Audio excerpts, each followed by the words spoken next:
This Plausible Talks episode is made possible by Cherry Media, Eiffel, Dreamplay Media, Paco Luca, Moda Media.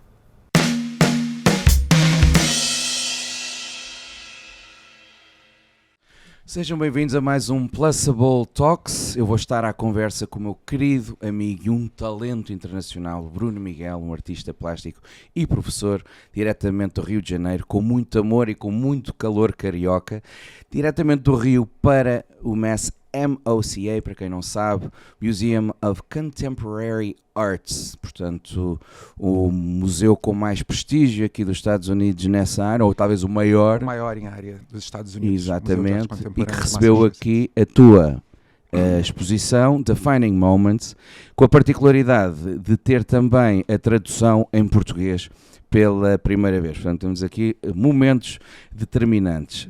Tu tens ao teu lado Sean Leonard, portanto é uma exposição de alguma forma conjunta, e no teu caso, no teu universo, fala-se aqui também de memórias, de valores familiares e até de alguma ajuda que a tua mãe te deu em alguns momentos desta exposição. Portanto, fala-me de tudo e, antes de mais nada, Bruno, parabéns pelo teu sucesso e por seres um grande embaixador da arte no mundo e em português.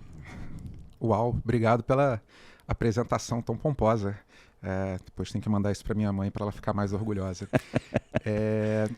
Então, me apresentando, sou o Bruno Miguel, eu nasci no Rio de Janeiro, mas eu sou filho de pais portugueses. Minha mãe, na realidade, nasceu em Moçambique, mas acima de mim todos são portugueses, abaixo, primos, irmãos, todos brasileiros.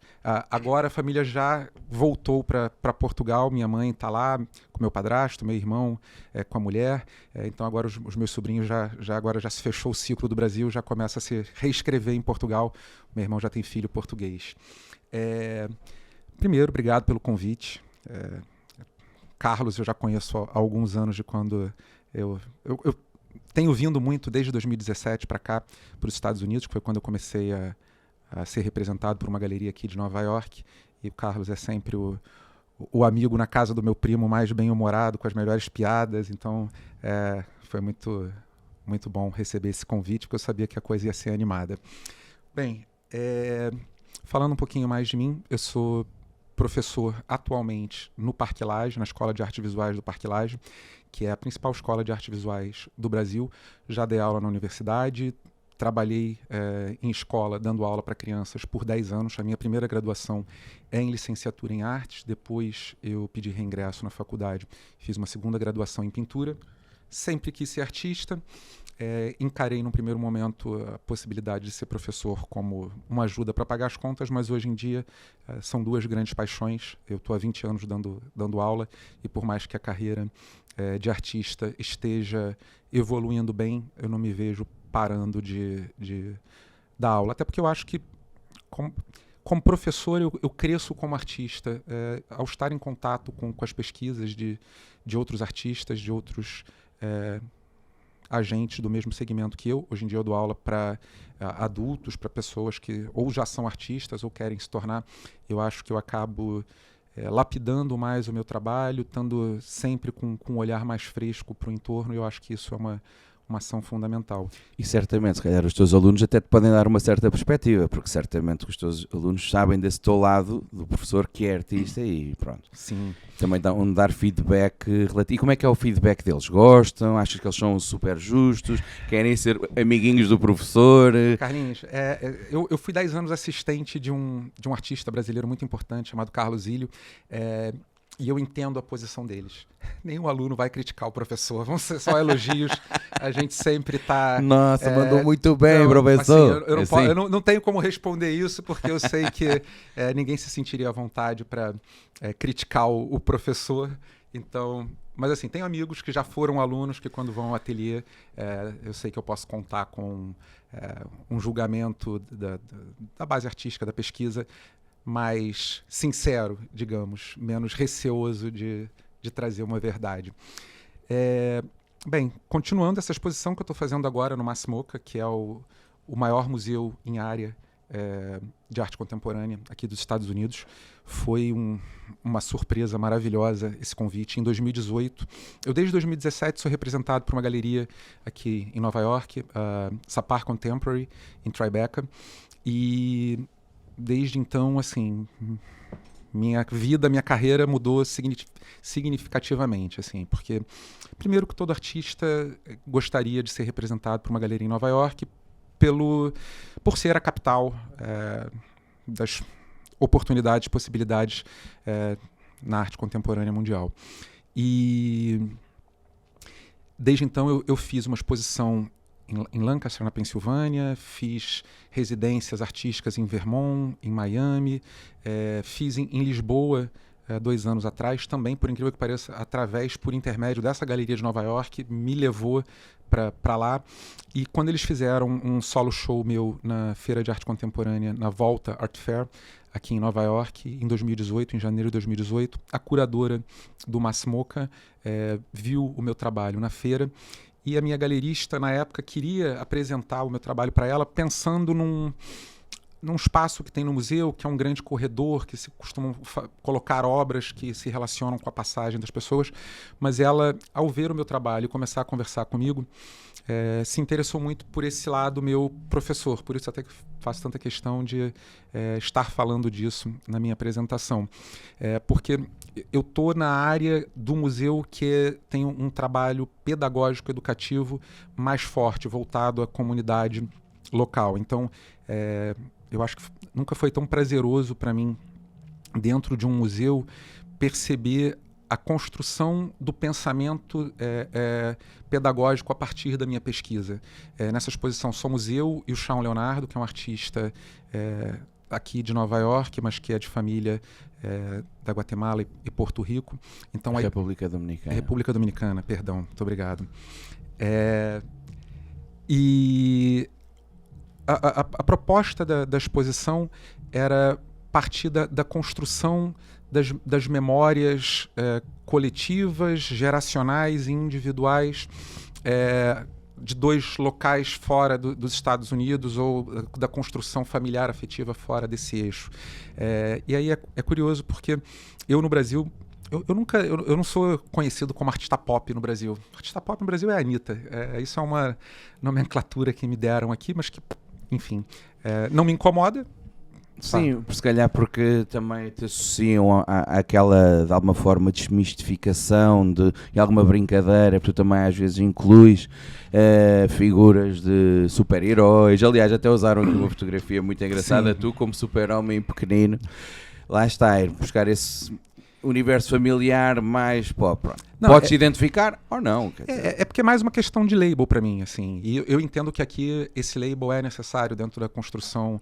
Mas tu não te revês necessariamente, tipo, ter de pôr um rótulo nas coisas. Eu sou um artista visual e professor. Assim, pode ser que hoje esteja produzindo obras com uma estética pop, mas não é algo que eu entenda como definitivo. Uhum. Mas não me incomoda porque realmente eu tenho uma aproximação muito direta com o pop no meu trabalho, no sentido de que eu entendo que a estética é um anzol para trazer o espectador para próximo da pesquisa. Então, ter um trabalho bonito, sedutor, em alguns momentos pode atrapalhar, porque pode dar a entender que o trabalho não tem um conteúdo conceitual consistente por detrás, mas ele sempre, num primeiro olhar, alguém quando vê algo bonito, sedutor, se interessa, se aproxima mais, e com isso a gente tem a oportunidade de fazer o outro acessar a nossa pesquisa. Como artista, tu achas que é possível coexistirem esses mundos, algo muito belo, no sentido denotativo, isto é realmente belo, e de um nível também mais de ter uma conotação mais profunda também? Claro, para mim as duas coisas... existem pessoas bonitas e inteligentes, existem pessoas bonitas e pessoas inteligentes. Tudo pode... É quase como a música, eu toco. E é curioso que há ali uma fase na vida dos músicos em que nós queremos afirmar de alguma forma como mais intelectuais. Então gostamos de coisas mais difíceis de ouvir, ou um jazz assim meio estranho, ou uma música muito experimental. Depois aparece um Dave Grohl da vida, o vocalista dos Foo Fighters, e que uma pessoa diz, não, mas eu gosto mais de Nirvana, eu gosto mais de Queens of the Stone Age, que são assim coisas um bocadinho mais alternativas. Depois ele faz assim uma coisa super pop e uma pessoa, é bom, mas... E ele diz, se calhar para mim é muito mais difícil fazer uma melodia que todas as pessoas possam ouvir e gostar, do que fazer assim uma série de ruídos difíceis e afirmar-me como muito mais intelectual. Portanto, acho é interessante que na parte visual também assim seja, quer dizer, pode ser muito belo, mas também não quer dizer que tenha menos valor do ponto de vista intelectual, não é? Sim, eu acho que uma das coisas que está sempre muito presente no meu trabalho é um humor, uma ironia, um sarcasmo. Então, até por acaso, em cima do que você acabou de colocar, eu tenho uma pintura que já não sei de que ano foi vendida numa feira há muitos anos atrás, que se chamava Odeio Jazz, portanto, jamais serei um intelectual de verdade. E é isso, porque existem certos rótulos e questões que não te ofendas por eu dizer que não gosto de jazz. Não tem nada a ver, eu também gosto. Há certos jazz que eu também não gosto. Acho que há jazz há certos momentos musicais que são bem conhecidos, ou bem conseguidos, outros nem por isso. Há muitos músicos também têm uma vertente mais roqueira. Muitos amigos meus do rock odeiam falar em funk brasileiro, mas eu digo aqui em primeira mão que eu acho que há funks brasileiros que têm o seu valor e que são bem produzidos do ponto de vista de música eletrónica e tem ali uma expressão da cultura da favela. Há ali qualquer coisa do ponto de vista sociológico é bastante interessante de analisar. Claro. Não é só a Anitta, é uma coisa muito superficial, quer dizer, do ponto de vista sociológico aquilo existe por alguma razão. Portanto, não devemos negar à partida as coisas só porque achamos que se somos mais intelectuais ou não. Acho que nem todos não há ali uma fórmula, não tem de haver uma conduta, lá está aquele rótulo, não é? É sempre redutor. E existem diversos tipos de inteligência. A pessoa pode ter uma inteligência musical muito especial, única, e pode ser uma negação esportivamente ou para desenhar. Isso é uma coisa que, enfim, com a minha formação de professor, a gente aprende a entender que existem diferentes tipos de inteligência. Eu, por exemplo, eu não sei fazer conta sem a calculadora do celular de nada. Por exemplo, eu não tenho inteligência assim muito prática e manual. Eu já tive conversas com pessoas da construção que me dizem: Carlos, eu admiro-te porque tu estás à vontade numa câmara, apresentas, tocas, acho que isso é de louvar. Assim, e olha, eu admiro-te a ti porque tu sabes arranjar uma casa. Quer dizer, a minha mulher comigo já tem um problema muito grande porque eu não tenho realmente jeito para nada. Pensa em alguém que inteligência prática é uma nulidade praticamente. E eu desafio até para cantar parabéns para você. Então, Entretanto, inteligências práticas ou não e rótulos ou não, a verdade é que estes momentos determinantes, defining moments, pela primeira vez, quem for à exposição também poderá aceder a esta exposição em português. Bruno, independentemente, obviamente o teu talento é inegável, já tiveste exposições na Turquia, já tens contagiado e tocado de alguma forma muitas pessoas em vários cantos do mundo, mas este momento em particular também é determinante por isso mesmo, por termos pela primeira vez língua portuguesa no Mass MoCA.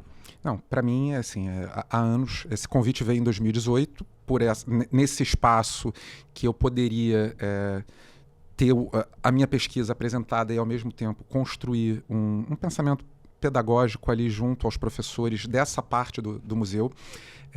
Mas desde 2018 eu estou em compasso de espera. A exposição era para ter sido ano passado, não foi por causa da pandemia, ainda bem que não foi cancelada, foi só adiada por um ano, mas em termos de status, o passo mais importante do meu currículo até agora. Assim, há alguns anos que a galeria aqui fala, não, depois dessa exposição a coisa muda porque é o maior museu de arte contemporânea da América. E foi muito gostoso o processo da coisa, porque sempre gera muita preocupação de se tudo vai dar certo, se as coisas... Por exemplo, as obras eram para ter chegado aqui um mês antes de mim. E eu cheguei em Massachusetts no domingo, as obras chegaram na terça. A gente começou a montar na quarta para a exposição abrir no final de semana.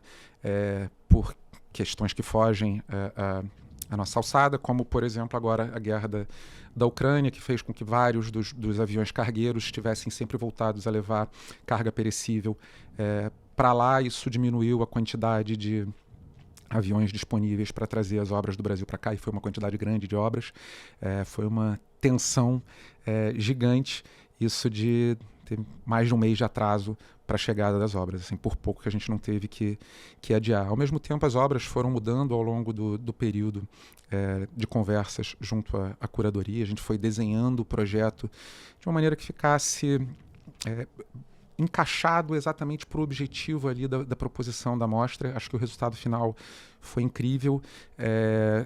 De todas as obras que eu estou mostrando na exposição, só uma não era inédita, que é uma obra minha, uma grande instalação que originalmente tinha 400 esculturas no chão, mas que eu venho mostrando em diferentes lugares, com quantidades menores de peças. Aqui a gente tem 50 dessas esculturas no chão. O nome desse trabalho é Essas Pessoas na Sala de Jantar, que faz referência à música dos Mutantes dos anos 60, que diz que essas pessoas na sala de jantar estão ocupadas em nascer e morrer, que quando eu comecei a desenvolver esse trabalho tinha a ver também com o momento político do Brasil, que a gente estava vivendo. Na época foi quando começaram as manifestações que levaram ao golpe contra a Dilma e que fizeram com que hoje a gente tenha o Bolsonaro como presidente.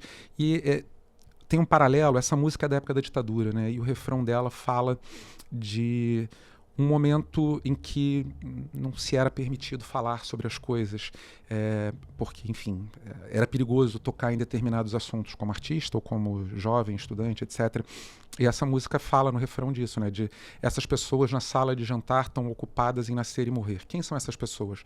É a família, é o pai e a mãe, que na hora ali que está tendo aquela confraternização, o momento do jantar, do café da manhã, do almoço, que a família está reunido, às vezes quando um jovem tentava, mas será que a gente não vai fazer nada? E ele, cara, não te metas nisso, porque isso não é para ti, isso vai dar problemas. Não. E eu, de certa forma, por ter um padrasto que é militar aposentado e que é bolsominion até hoje, e ter a minha mãe ali em cima do muro tentando se equilibrar entre essa relação com meu padrasto, que já tem mais de 15 anos, e com um filho artista que por natureza vai ser contestador, obviamente, eu me vi nesse tipo de situação. E aí esse trabalho são peças de porcelana que eu comprei ao longo de 2 anos em leilões, são peças do mundo todo, todas que já são usadas, que eu uso muito o termo testemunhas silenciosas, esses jogos de chá, aparelhos de café, xícara, bule, chávenas, todas essas. Eu faço um paralelo que... Eu trabalho muito, como até a exposição tem como proposta, com essa ideia de memórias afetivas. Eu fico buscando coisas que possam acessar o outro e trazer ele para dentro da minha pesquisa. Então, é uma coisa que é muito comum e que sempre que eu falo todos se identificam. No Brasil, as famílias, normalmente os casais quando se casam, ganham de presente no enxoval um jogo de chá. Que nunca é utilizado pela família, sempre fica guardado, fica na cristaleira ou no cabinet, como é chamado aqui, e é aquilo, não, só quando recebermos visitas. Então, assim, a gente às vezes tem coisas belíssimas que não são, que ficam tão guardadas que deixam de ser nossas. Então, com esse trabalho, eu faço quando tem uma rachadura no concreto de um viaduto e começa a nascer uma plantinha, eu me interesso sempre muito por essas relações entre alta e baixa cultura. Talvez aí o meu interesse no pop venha muito daí. E eu contratei um escultor de barracão de escola de samba que trabalhou por 6 meses no meu ateliê, me ensinando como são feitas as alegorias, os carros alegóricos no Carnaval do Rio de Janeiro. E depois que eu entendi como a técnica funcionava, eu passei a subvertê-la de diferentes maneiras para achar algo único para o meu trabalho. E aí nessas esculturas é como se tornassem pequenas ilhas em que nasce uma pequena árvorezinha. Depois, quem tiver interesse, é só pesquisar no meu Instagram, Bruno Miguel Studio, depois a gente fala no final de novo. Mas eu trato daquilo como se fosse algo que de tão protegido, retomou uma vida, né? Retomou ali como uma casa que fica abandonada por muito tempo. Quando você volta para ela, de alguma forma a natureza tomou aquele espaço para si novamente. E eu, ao colocar essas peças no chão dos museus, no chão dos centros de exposição, e eu, aqui em Massachusetts, especificamente, não está rolando dessa maneira. Mas nos outros lugares eu sempre convido o espectador a andar no meio das peças. É como se eu dissesse para eles, olha, eu confio em você. A gente pode tomar conta disso junto. Diferente do que as nossas mães faziam, a gente pode usufruir, desfrutar dessa beleza e desse momento especial. Então era maravilhoso no Rio de Janeiro. Às vezes eu chegava no museu, tinha um grupo de pessoas sentada, deitada no meio da instalação, conversando. Já estavam ali há muito tempo e não sabiam que eu era o artista. Eu ficava ali quieto, observando. É muito gostoso esse tipo de... Mas depois chegavas a interferir e dizer, olha, esta às é a vezes minha sim, expressão. às vezes não. Ou gostas, às vezes, quem está de fora para ver também essa tal reação sincera. Artista, é importante a gente controlar a vaidade e saber se comportar como... Não é uma questão de... Atenção, eu acho que mostrar quem é a pessoa por trás do talento também não tem de ser necessariamente eu é que sou o artista, olha para mim que sou tão bom. Não, pode ser, olha, se estás a gostar, realmente... Sou o Bruno Miguel, às vezes essa proximidade, normalmente tu não tens muito acesso aos artistas. Sim, não. E acho que aqueles que realmente tocam nas pessoas assim pode ser interessante. A questão das artes visuais tem um pouco disso, né? De que a gente produz no ateliê e a coisa vai para o museu, vai para a galeria e as obras falam sozinhas. A gente não costuma ter muito momento de troca com o espectador. Tirando talvez uma abertura de exposição ou quando a gente vai fazer a visita com alguns amigos, acaba sendo uma linguagem que tem que se sustentar independente do artista ali no espaço, tem que conseguir comunicar. E para mim a arte é isso, assim, eu sempre falo com os meus alunos sobre isso. Não adianta você produzir a obra de arte mais incrível do mundo, de todos os tempos, dentro do teu ateliê e ela nunca sair dali. Arte tem a ver com comunicação. Se você produz uma coisa e nunca for mostrado e depois você queima aquilo foi na minha visão, aquilo é uma experiência do indivíduo, é algo quase, não é exatamente um hobby, mas é uma experiência individual. Eu acho que ela só se torna arte a partir do momento em que ela toca o outro e consegue, de alguma forma, uma comunicação suficiente que transmita. E aí pode ser desde uma visão mais piegas, o sentimento do artista, ou um conceito mais elaborado, pode ser uma questão política, pode ser, enfim, N possibilidades dentro do que, acho que são infinitas as possibilidades do que pode ser discutido na arte contemporânea. Nesta exposição em particular, estamos a falar, a exposição completa seriam as tais 400 xícaras, que neste momento estão aqui 50. Partes isoladas que funcionam como um todo, tem este lado familiar, este lado politizado, uma referência aos Mutantes ao movimento rock progressivo do Brasil, dos anos 70, uma altura de ditadura que se está a viver de alguma forma hoje essa tensão, a forma como a tua mãe também te tenta proteger, não deixa estar, nem mexe com isso, nem vale a pena. E tu aproveitas para tocar na ferida. São xícaras bonitinhas, mas que tocam de alguma forma na ferida e que nos relembram. Exatamente. Mas mais do que isso, eu tenho tenho 5 séries ou obras diferentes na exposição. Tenho essas pessoas na sala de jantar, que é esse conjunto de 50 pequenas esculturas. Tem outras fusões com outros tipos de mídia, não é? Sim. Tenho 2 pinturas de uma série que eu chamo série autobiográfica, que são 2 pinturas grandes. A maior lá deve ter 2,75 metros de largura, talvez. Uma pintura relativamente grande, em que eu discuto... eu acho que o objeto de maior produção na contemporaneidade é a imagem. A gente hoje, em um dia, se produz mais imagens com os celulares na mão de todo mundo do que se produziu em toda a história da arte anteriormente aos smartphones. Então, todo mundo hoje pode ser artista, pelo menos existe essa ilusão, de certa forma. Não que não se possa ter esse desejo, mas é muito difícil. E eu escolho... Essa série tem 10 pinturas, em que eu parto de alguns princípios para a construção de todas elas. Eu utilizo capas de álbuns de figurinha porque eu entendo que começamos na infância a nos tornar colecionadores de imagem quando colecionamos figurinhas. Aqui nos Estados Unidos tem a cultura dos cards, lá no Brasil eram as figurinhas, que para mim é algo muito similar a um Pinterest ou um Instagram da vida. Óbvio que não se produzia, só se consumia, né, quando criança. Agora até as crianças produzem, e tem fenômenos que eu ainda, com 41 anos, eu não julgo, mas eu não consigo entrar como alguém querer assistir alguém comentando um jogo de videogame de outra pessoa. Eu fico lembrando de quando eu era moleque, era eu e meu irmão brigando, assim, quando tinha os amigos lá em casa, ninguém queria ficar de fora. Eu não queria ver os outros jogando, eu não queria ouvir os comentários, eu queria jogar. E hoje eu vejo gente ficando milionária fazendo... comentando jogo de videogame. Isso pra mim é uma coisa que... Ou então abrindo presentes. Abrindo presentes. Tem coisas que... É tipo, eu quero o presente, não quer que tu abras, dá-me o presente. E daí tu vais ver feliz. E... eu parto dessa ideia, né, da produção de imagem, e aí faço uma seleção de referências que a minha geração, essa geração que tem 40 e poucos anos hoje, é a geração que cresceu junto com a internet.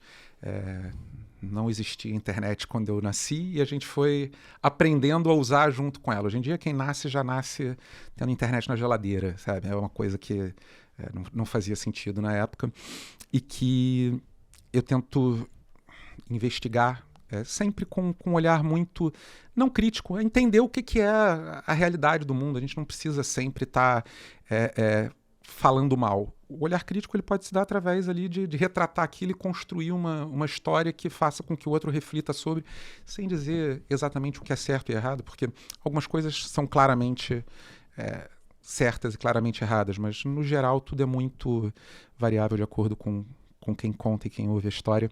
Mas aí eu pego 10 imagens da história da arte que de tão reproduzidas, 10 pinturas, esculturas como o Urinol do Duchamp, como uma pintura do Basquiat ou do Van Gogh, do Picasso, a Guernica, por exemplo, está numa das minhas pinturas. Eu pego 10 imagens que, de tanto que circularam como imagem, as pessoas conhecem sem conhecer a obra. Então tem um pouco da questão do Walter Benjamin, da aura da obra.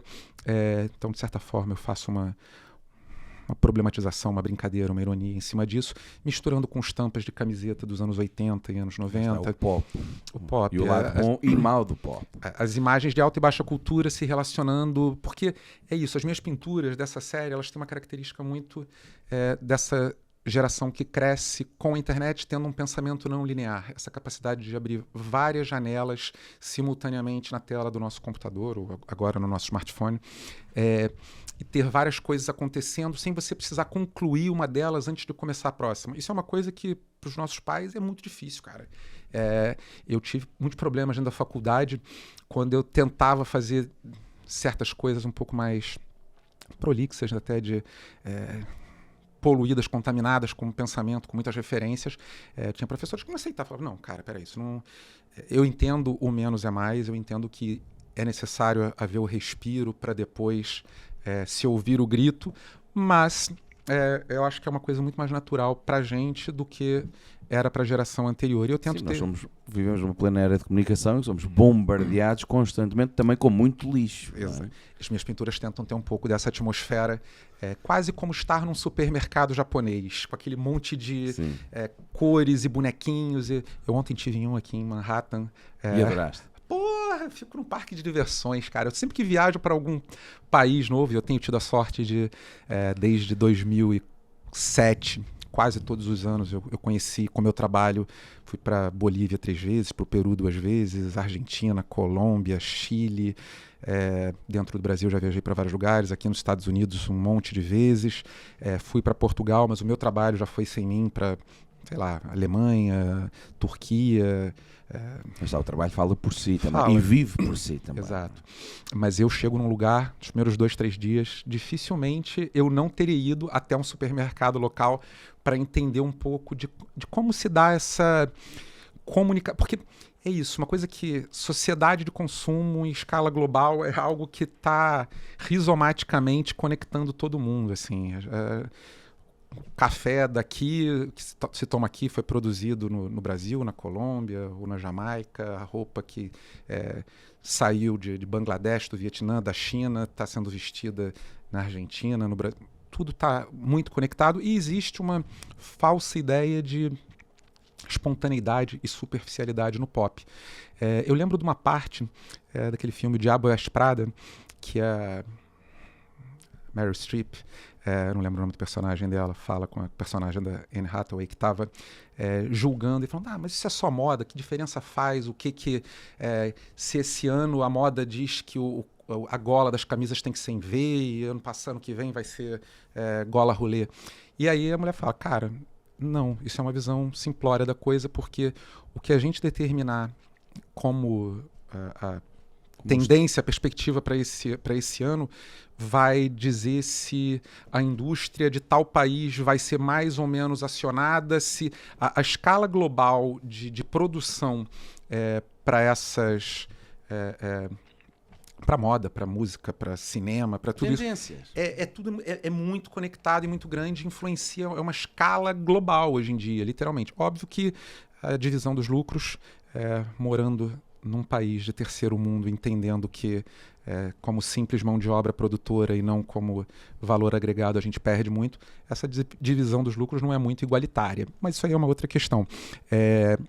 E aí, enfim, eu tento no meu trabalho sempre tocar em assuntos delicados, mas despretensiosamente. Porque eu falo, inclusive é maravilhoso estar no museu americano, mostrando imagens que são, na sua maioria, americanas nas minhas pinturas, e as pessoas me perguntam, mas por que você, como brasileiro, está pintando... eu fiz no começo, em 2011, eu fiz uma exposição só com imagens de Roadside America, de arquitetura de beira de estrada americana. Eu falo, cara, porque existe um negócio chamado colonização cultural, que eu cresci vendo os filmes americanos na sessão da tarde, ouvindo as músicas em inglês nas rádios. Eu cansei de ter camisas de times de esportes americanos que nem existem no Brasil, sabe? Que se calhar nem conhecias, mas não, gostavas do logo. Eu conheço a marca do New York Yankees e não sabia como é que era o beisebol. Mas adoras o logo. Claro, é um ícone. Claro. Temos aqui uma questão muito, muito interessante. Essa parte da colonização cultural, o facto de também se vivermos numa sociedade de comunicação em que somos constantemente bombardeados e hoje cada pessoa, qualquer criança pode ser também criador de conteúdo. A questão toda do fake news, esta tensão toda que se está a viver a um nível sociocultural também no Brasil, e não só, porque vivemos numa era em que ou és muito a favor de uma coisa ou és muito contra essa mesma. Tudo está muito polarizado. Está tudo muito polarizado. Com esta questão toda e com a tua sensibilidade em termos de artísticos e sabendo também, e também vindo tudo um contexto brasileiro, com as dificuldades adjacentes, por isso mesmo, que papel vês tu ou gostarias tu e queres que a tua arte desempenha no sentido de trazer alguma ponte de verdade? Qual o papel da responsabilidade? Onde é que se encontra a responsabilidade da arte hoje em dia com esta questão toda que estamos a viver? Pergunta complexa, mas vamos lá, vamos tentar pensar em voz alta aqui. Cara, eu acho que artista tem que comunicar para o tempo dele. Se eu hoje estivesse fazendo uma coisa que foi feita e legitimada e reconhecida 100 anos atrás, não quer dizer que isso que eu estou fazendo hoje seja ruim, mas quer dizer que provavelmente ela não vai comunicar de maneira inovadora ou sensível para a geração que hoje está aqui. Então a arte também tem muito isso do não é só o que se fala, mas é quando se fala e se isso já foi falado e reconhecido. Isso, inclusive, é uma questão que está sendo muito, e de maneira muito justa, ressignificada dentro da arte, porque ao longo da história da arte houveram muitos silenciamentos que vão desde das mulheres, de culturas de minorias, dos pretos, tendo muitas vezes a sua arte produzida, imitada e feita igual por um branco e tendo espaço e ele não tendo tido. Como o Elvis Presley, por Eu estava exemplo. pensando nele. Que agora vai sair o filme, né? Ou já saiu. Então, assim, é muito importante a gente entender o momento em que a gente fala e acho que é importante problematizar os discursos. Eu não sou um cara, até como eu falei, assim, eu não tento que o meu trabalho seja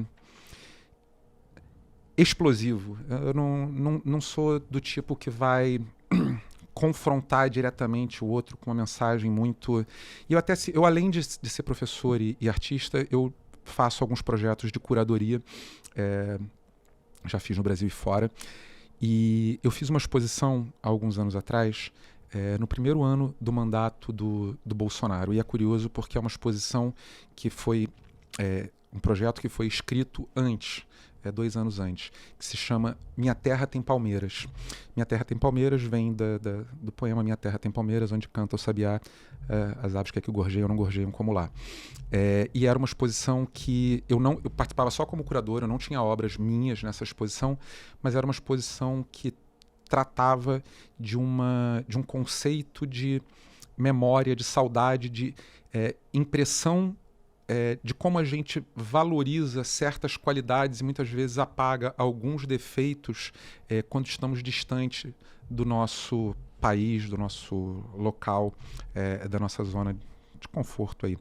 Então, eu me orgulho muito porque todas as escolhas das obras foram obras que eram sutilmente, algumas não tão sutilmente, mas eram políticas, discutiam questões que estavam sendo totalmente campo de batalha nas redes sociais naquele momento. E é uma exposição que eu digo que às vezes eu prefiro não gritar, eu prefiro sussurrar, porque a gente vai fazer com que o outro ouça sem perceber que está ouvindo. E essa exposição abriu no 7 de setembro, que é a data militar mais importante do Brasil. Estava tendo um desfile militar no centro da cidade, no Rio de Janeiro, com o Bolsonaro, uma exposição que era uma instituição pública, passou num edital, então foi feita com dinheiro público, porque era num museu público, e no mesmo dia que estava tendo desfile militar na Avenida Presidente Vargas com o Bolsonaro, a meia dúzia de quadras eu estava abrindo uma exposição chamada Minha Terra Tem Palmeiras, onde eu tinha diversos trabalhos questionando ditadura, questionando todos os aspectos políticos que hoje em dia vêm sendo massacrados, infelizmente, no Brasil. E aí eu acho que tem... A arte, às vezes, eu acho que sendo muito honesto, eu acho que eu tenho um papel mais importante dentro das artes, em termos de mudar uma realidade, como professor do que como artista. Eu cito o exemplo do Carlos Ilho, esse cara que eu fui assistente durante 10 anos, que hoje em dia é uma figura paterna para mim. Nos anos 60, ele é de uma família militar, e ele nos anos 60 se envolveu na luta armada, largou as artes e se envolveu na luta armada contra a ditadura. Teve numa ação troca de tiros, tomou 3 tiros, foi preso por 2 anos e quando ele saiu da prisão ele foi para o exílio em Paris, onde ele fez doutorado, pós-doutorado dele, e quando ele volta para o Brasil ele fundou a primeira pós-graduação em artes visuais para artistas do Brasil, na PUC, no Rio de Janeiro. E essa primeira geração da PUC, de artistas que passaram a ter um curso de especialização, né, depois se tornou professores da UERJ, da Universidade Estadual do Rio de Janeiro. Grande parte dos críticos começo dos anos 2000, final dos 90, vem desse mestrado, desse curso de pós-graduação. Então, uma vez eu perguntei para ele, numa conversa no ateliê, Zílio, você hoje, olhando para trás, você se arrepende? Você acha que você teria largado as artes, se envolvido na guerra armada de novo, na guerrilha armada? Aí ele pensa e fala, cara, eu acho que eu subestimei. Acho que não, porque eu acho que eu subestimei o poder da arte. E assim, o que ele fez quando voltou como professor, como catalisador de construção de um cenário propenso para reflexão, para o desenvolvimento do pensamento crítico dentro de... Primeiro, eu tenho consciência que Rio e São Paulo são 2 polos dentro de um país gigante como o Brasil, que é continental, e sei que historicamente estou sendo carioca dentro de uma zona de privilégio, de poder ter mais acesso e ser mais visto do que outras regiões do país. Mas quando eu penso o que o Zílio fez com esse retorno, contaminando o pensamento de tantas outras pessoas que depois fizeram o mesmo. Eu tive professores que foram alunos dele, sabe? Eu fui aluno dele também na universidade. Então eu entendo que a arte, e eu como professor de artes que sou e que fui de jovens, durante 10 anos eu dei aula para crianças jovens de 11 a 15 anos.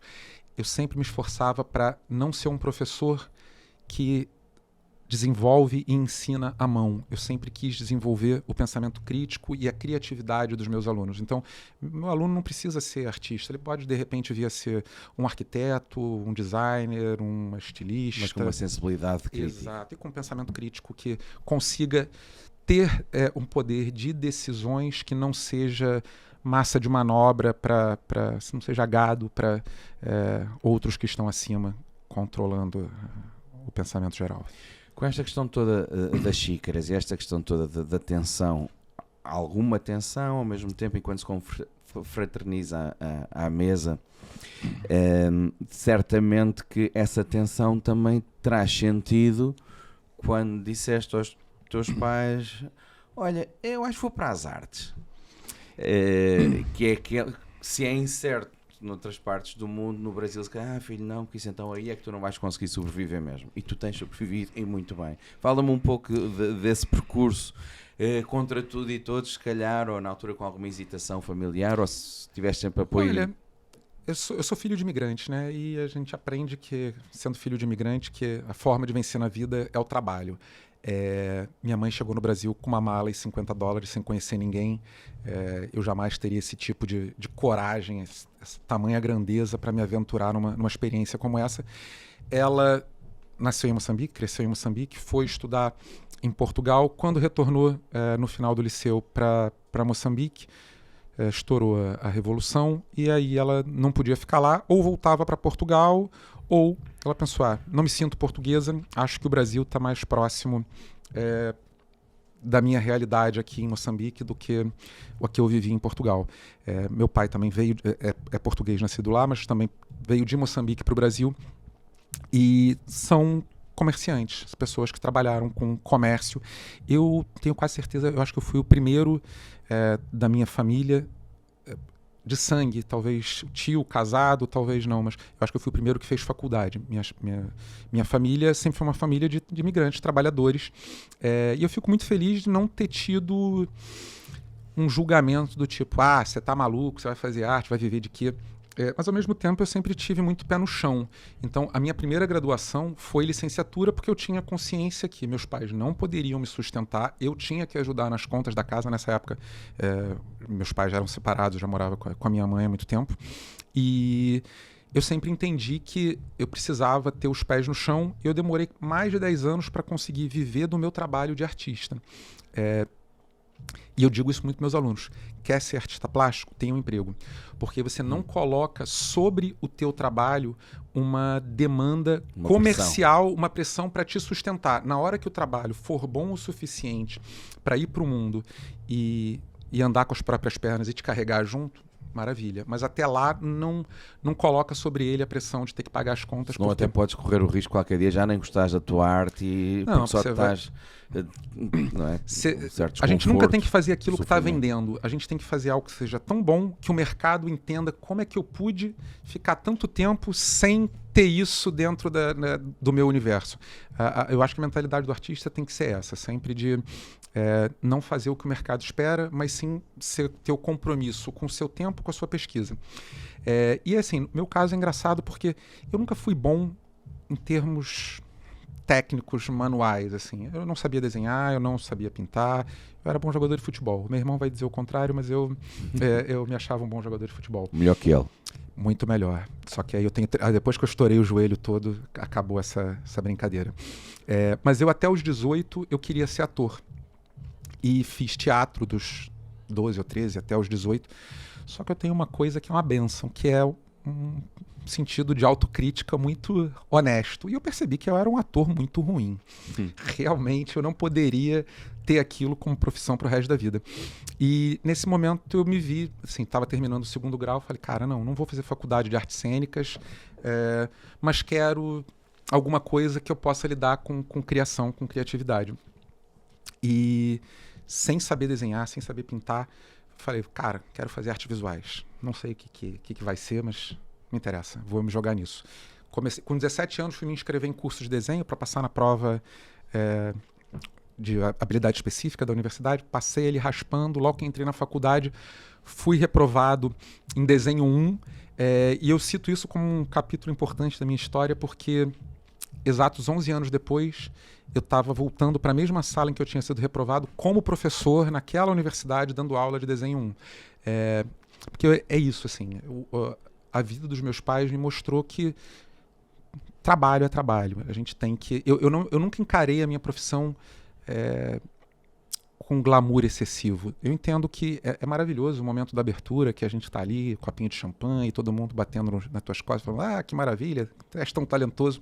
Mas para aquilo chegar lá, foi muito tempo no ateliê, foi muita conexão de... vida social que a gente tem que... Quem está nesse meio entende, network é um trabalho, não é? É um trabalho. As pessoas assumem que pode ser um trabalho aparentemente glamouroso porque resulta em momentos de glória, sair nas órgãos de comunicação social. Aliás, fazes aqui um podcast como este, claro. Comecei sendo super elogiado. Mas a verdade é que é um trabalho. A verdade é que é um trabalho que também traz sacrifício, não é? Muito. E eu acho que esse sacrifício, tu és uma pessoa também muito boa, tens uma ótima capacidade de exprimir, mas a verdade é que as tuas ações também falam mais alto. E consegues suportar essas belas palavras e a tua maneira encantadora de ser e estar e de exprimir e falar da tua arte e do teu trabalho e da responsabilidade que vem com ela, mas as tuas ações falam mais alto. E estes momentos determinantes são um belo exemplo disso. Portanto, voltando aqui a esta em particular, esta exposição em particular, o que é que as pessoas realmente podem esperar?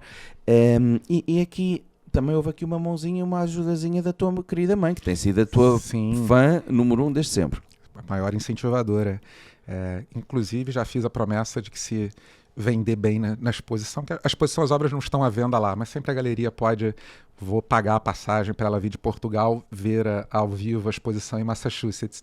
Tem uma obra nessa exposição que se chama Marina Ajuda Bruno. Marina é o nome da minha mãe, Ajuda é o meu sobrenome materno. E aí, alguns anos atrás, dentro de uma investigação de quando começa a construção da minha identidade artística, eu passo a entender que não foi na faculdade ou não foi no 2º grau, quando tinha aula de arte, e sim quando eu era criança e minha mãe me dava, entre outras coisas, livros de colorir para eu estar brincando e expressando ali plasticamente o meu momento de vida. E aí o que eu fiz foi o seguinte, eu fiz uma pesquisa, a minha mãe nasceu em 1955, de páginas de livros de colorir, dos anos 50 até atuais. É uma coisa que não está morta, apesar de pedagogicamente não ser a coisa mais interessante, porque prende muito ali a criança dentro de um formato. Mas o que eu propus foi... Minha mãe trabalhava, minha mãe não é artista, não que artista não trabalha, a gente acabou de falar disso, mas minha mãe era corretora imobiliária na época, e eu pedi para ela, mãe, eu queria fazer um trabalho que você seria coautora. Eu quero revisitar a minha infância e te convidar para ter aulas de desenho comigo, já que eu hoje sou professor, eu vou te dar as páginas do livro de colorir, vou imprimir. Você vai escolher aqui dentro dessa quantidade que eu vou fazer quais você quer desenhar. E eu dei aula, eu tive aula numa escola da 6ª série ao 3º ano. Depois eu fui para a faculdade quando estava no meu 5º período da faculdade, 2 anos depois, eu voltei para essa escola como professor. Foi meu primeiro emprego como professor. Então, eu tenho no Brasil a gente tem carteira assinada, é uma coisa que aqui não, acho que não existe.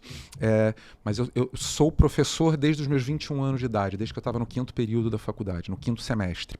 E essa escola que eu estudei e que eu dei aula por 10 anos, num determinado momento fechou, foi transformada numa escola pública, era uma escola particular, e eu morava em frente a essa escola, inclusive, meu ateliê foi lá durante alguns anos.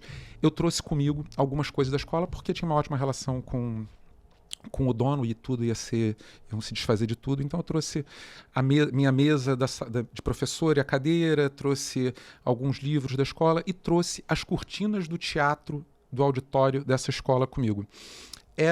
Eu sempre me interesso por esse suporte que já tem história, do mesmo jeito que eu uso as xícaras que eu digo foram testemunhas silenciosas da vida doméstica na casa das pessoas. Eu trouxe comigo essas cortinas, que eram um algodão grosso, já manchado muito pelo tempo, e eu transformei isso numa tela, estiquei isso num chassi, e aí eu entregava para minha mãe essas páginas de livro colorir, dava uma caneta à base de óleo para ela e falava: mãe, quero que você desenhe isso que está nessa folha, nessa tela, e depois eu vou pintar isso como se eu fosse de novo uma criança ou um adolescente. E aí, a cada vez que minha mãe retornava com um desenho pronto, eu falava: mãe, olha, presta atenção nisso, a proporção aqui, cuidado. Eu meio que ia dando aula informalmente. No meio do processo a coisa começou a ficar mais devagar, porque ela falava: Bruno, não tenho tua vida, eu não posso chegar do trabalho cansado, eu tenho que fazer comida, eu tenho que limpar a casa, eu não posso parar para desenhar. Mãe, já estamos perto do fim, não sei.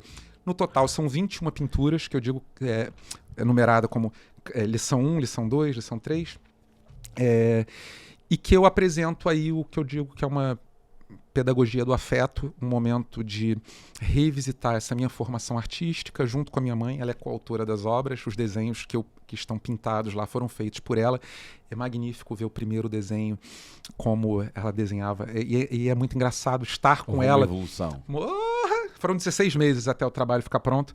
E a cara das crianças no primeiro desenho, coitadas, parece que foram amassadas passou um caminhão em cima. E no último desenho, ela já está muito melhor, mas eu adoro quando ela vê essas pinturas, que ela fica gargalhando, olha para aquilo e fala: nossa, como é que eu fiz isso?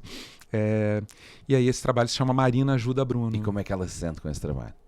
Olha, ela estava me cobrando porque esse trabalho já está pronto foi de 2015, 2014, 15 ou 15, 16. Esse trabalho está há uns 7, 8 anos pronto, esperando no ateliê para ir para o mundo, mas para mim é um trabalho institucional, não é um trabalho que eu gostaria de mostrar em uma exposição, em uma galeria comercial. Então eu segurei até a hora que eu tivesse o palco correto para botar esse trabalho no mundo. Então ela já vem há uns 3 ou 4 anos me impressionando. E aí, aquele trabalho? Tu me fez ter tanto trabalho para fazer aquilo e agora isso fica guardado no ateliê. Até quando você não vai resolver isso? Agora está no maior museu de arte contemporânea dos Estados Unidos. Falta eu trazer ela para cá. Mas... E como é que tu te sentes quando vês esta exposição e essa em particular? Cara, aquela coisa que quando for ter o filme da vida da gente, né? Ali pode concluir a história. Eu não sei, né? Tu és muito próximo da tua mãe. Sou. Mais do que era do meu pai, até porque tem um exemplo, falo abertamente sobre isso sem nenhum problema. Meu pai, sei que ele amava muito a mim e o meu irmão, mas o meu pai foi uma pessoa muito problemática, porque era dependente químico e alcoólatra. Então a minha mãe segurou a onda da gente, da nossa família, da nossa educação. Assim, se eu sou o que eu sou, foi porque ela teve a força de ser a mulher que foi quando necessário, tendo aberto mão. Tenho consciência hoje, olhando para trás, da expressão dela como mulher, para ser mais do que qualquer outra coisa, mãe. Eu acho até, apesar de ter minhas diferenças com o meu padrasto, sempre vou respeitar, porque é uma escolha dela, e ela tem o direito de, como mulher, também fazer as escolhas para a vida. E eu acho que é importante ter esse reconhecimento, né? Do mesmo jeito que tia Sônia e tio Vitor, que são quem sempre me recebiam aqui nos Estados Unidos, tia Sônia é irmã da minha mãe, devem ouvir esse podcast depois, então um beijo para vocês. São muito importantes, porque, assim, até esse dado dessa colonização cultural, no meu caso, ela é mais reforçada pelo aspecto de que meu tio Vitor e tia Sônia e os filhos, o Igor e o Yuri, tio Vitor tem uma história que é muito bonita, porque recomeçou muitas vezes na vida, né? Ele saiu de Portugal, foi para Citizen Kane. foi para Moçambique, e aí depois a coisa estava indo bem, veio a Revolução, foi para o Brasil, estava lá trabalhando, não deu certo, veio para os Estados Unidos, recomeçou e agora está em Portugal, descansando, está na... O descanso do guerreiro, e merecido, sim senhor. Sim, senhor. Vitor tem sido uma grande inspiração. E é muito importante para mim, para eu conseguir hoje em dia estar trilhando esse caminho aqui nos Estados Unidos, eu ter uma base que me recebe, porque é muito diferente eu ter a casa do meu primo me recebendo tão bem aqui. Eu sei que se eu não tivesse esse suporte familiar, com certeza eu não seria alguém tão interessante para a galeria estar investindo, fazendo, vir para cá toda hora. Porque é isso, eu não pago estadia, eu tenho suporte para os amigos dos meus primos vão me conhecer e vão achar que eu tenho características interessantes para receber um convite para um podcast, e assim as conexões vão se abrindo no nosso trabalho, no nosso caminho. Amigos do YouTube, então já somos amigos, há muitos anos, já te conheço. E claro que houve aqui um link feliz, um elo de ligação feliz com a tua família, mas o meu reconhecimento pelo teu talento tem a ver com esta... Claro, muito obrigado. Com esta situação direta. Tu vais ter esta exposição até maio do ano que vem. Fala-me um pouco de informação, onde é que pode encontrar aqui quem quiser e quem deveria, aliás, todos deveriam fazer aqui um convite, porque não é todos os dias. Relembro que esta exposição oferece, portanto, informação também em português pela primeira vez. Normalmente há o inglês, claro, o espanhol, mas desta vez o Bruno teve aqui uma influência e quando confrontado com essa situação, achou que era boa ideia termos também aqui em português. Sim, estamos nesse momento de revisão das práticas coloniais, não só as históricas como as culturais mais recentes. E outra coisa que eu fico super feliz, meu inglês não é o melhor inglês do mundo. Eu digo que eu me comunico, mas o meu vocabulário, a minha fluência em português e em espanhol não tem comparação com quando eu me expresso em inglês. Então eu pedi e fui atendido e foi maravilhoso. Eu dei entrevista para o museu, como outro artista falava espanhol também, falamos em espanhol. E foi a primeira vez também que o museu vai legendar a fala dos artistas em inglês, não sendo o idioma falado pelos artistas. A exposição fica até maio, eu confesso que eu não sei a data final de cabeça, mas o Massamoka é um polo cultural incrível em North Adams, em Massachusetts. É uma cidade pequena que gira em torno desse museu. Nesse momento está tendo lá exposições de artistas gigantes, como James Sorrell está tendo uma retrospectiva dele, que acho que é a maior que já foi feita na história. Tem uma retrospectiva do Saul Levitt com obras dos anos 70, 80, 90, 2000. São 3 andares com todos os trabalhos dele de pintura mural, uma exposição gigante da Jenny Holzer. Então, assim, vocês não precisam ir no museu para me ver. Vocês vão ver esse monte de referências. Tem Louise Bourgeois, tem Laurie Anderson, tem... nesse momento o museu está recheado de grandes exposições, de grandes artistas.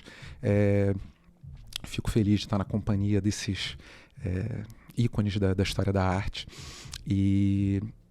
vale a pena. Pegar um trem é um caminho, eu não vou enganar vocês, que não é a coisa mais simples, porque você pega um trem até Albany e de lá você pega um carro por mais 1 hora, mais ou menos, até North Adams. Só que a experiência de estar imerso dentro daquele museu, e são tantas exposições ao mesmo tempo, e é tudo tão bem pensado, bem cuidado, com um respeito pelas pesquisas dos artistas, uma estrutura tanto para os artistas quanto para quem está sendo recebido lá, que eu acho que é uma experiência que quem estiver aqui nos Estados Unidos e puder, vale tirar um final de semana. Tem shows de música sempre. No dia da minha abertura, por exemplo, teve um circo Calabantê, que eu acho que é um circo do Canadá, me parece, mas que tem ali todas as práticas voltadas a uma herança africana. Que isso, inclusive, eu sou um bandista, e acabamos não chegando nesse ponto, mas a minha mais recente série de pinturas são pinturas sobre tapeçarias, em que eu troco as figuras principais que eram cenas europeias, eurocêntricas. Umbanda é uma religião brasileira, nascida historicamente se diz que foi nascida no Rio de Janeiro, mas é impossível saber exatamente quando ela começa. A história oficial não é a história real, mas é uma religião que cultua os povos ancestrais do Brasil, os indígenas, os povos escravizados que foram trazidos contra a vontade para o Brasil, os pretos velhos, os caboclos, as crianças e os povos marginais, como os ciganos, como falange de Exu, que a gente vai ter diversas entidades que de forma preconceituosa foram estereotipadas por outras religiões eurocêntricas ao longo da história. Ao mesmo tempo, é uma religião cristã que tem o sincretismo. A Umbanda é muito plural, então se cultua São Jorge, São Cosme e Damião, do mesmo jeito que o Exu Tranca-Rua ou um preto velho.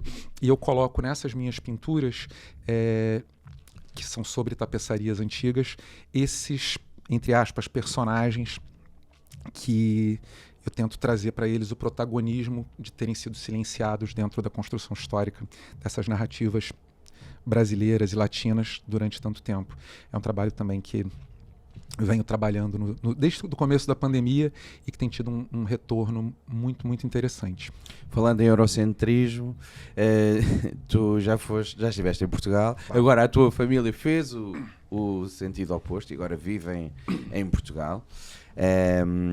Certamente que na altura terás deixado pessoas com ânsia demais. Para quando uma exposição de Bruno Miguel em Portugal? Estou à espera de convites. Estive lá. Fica aqui o apelo.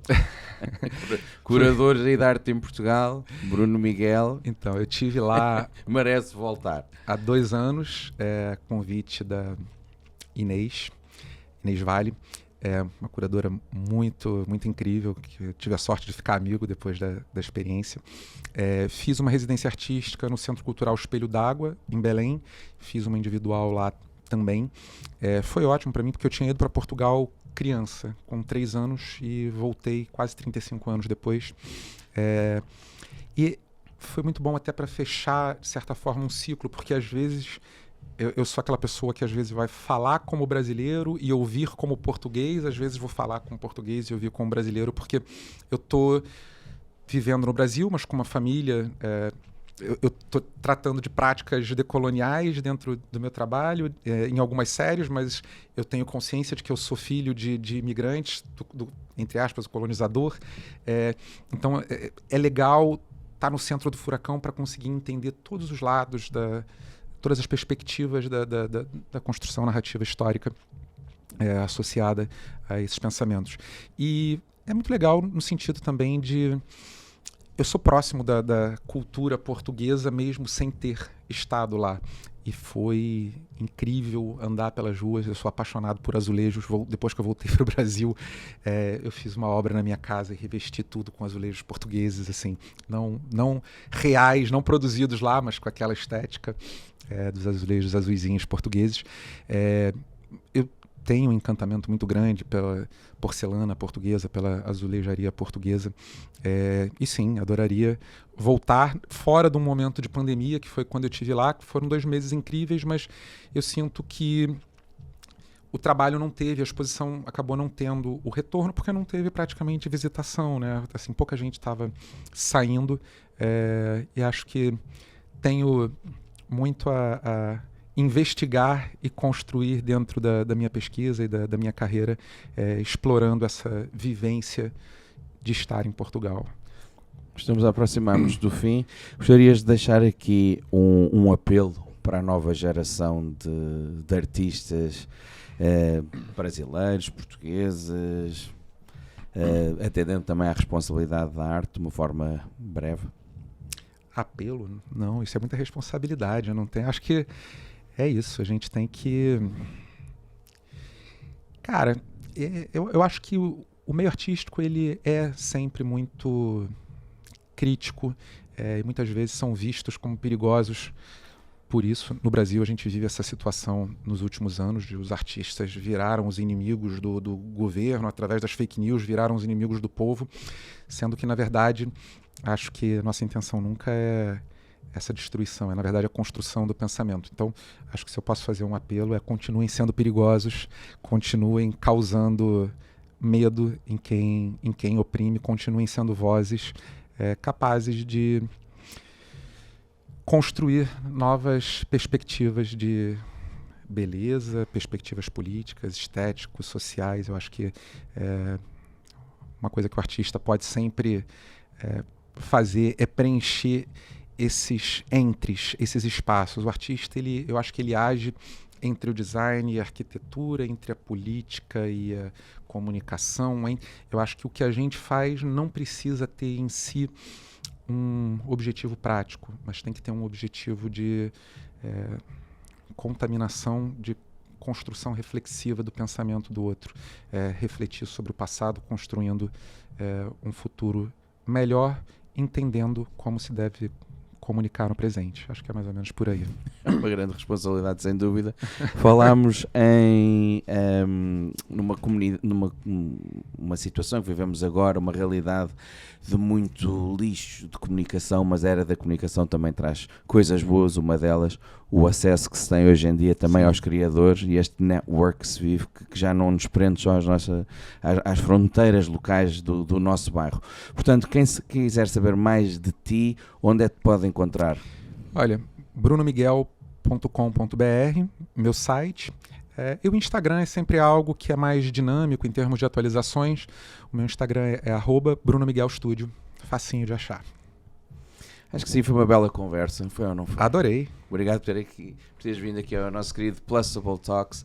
Foi a conversa com o nosso querido Bruno Miguel, um grande amigo, acima de tudo um grande orgulho. Não se esqueçam que até maio do ano que vem teremos a Defining Moment no maior museu de arte contemporânea dos Estados Unidos, o Massachusetts Museum of Contemporary Arts, e com uma apresentação, com uma grande exposição em língua portuguesa. Bruno, parabéns, continues com o sucesso que mereces e mais uma vez obrigado pela tua visita. Tamo junto, Carlinhos.